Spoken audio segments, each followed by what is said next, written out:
冬天来了，不光温度低了，出个门风还超级的大。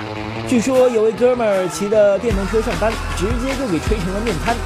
开车的也别得意，看看下面的视频，你就知道害怕了。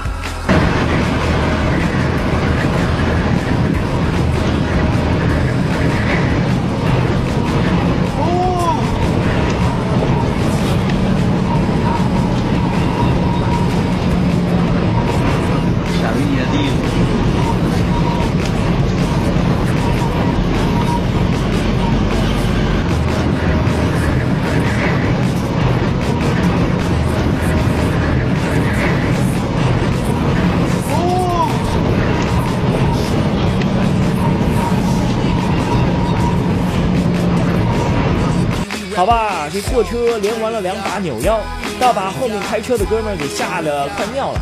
有经验的人一看就知道，前边这货车明显就是空皮车，这要在咱们天朝绝不可能发生这样的险情，因为咱们的货车司机都深谙超载乃对付大风天气之必要措施。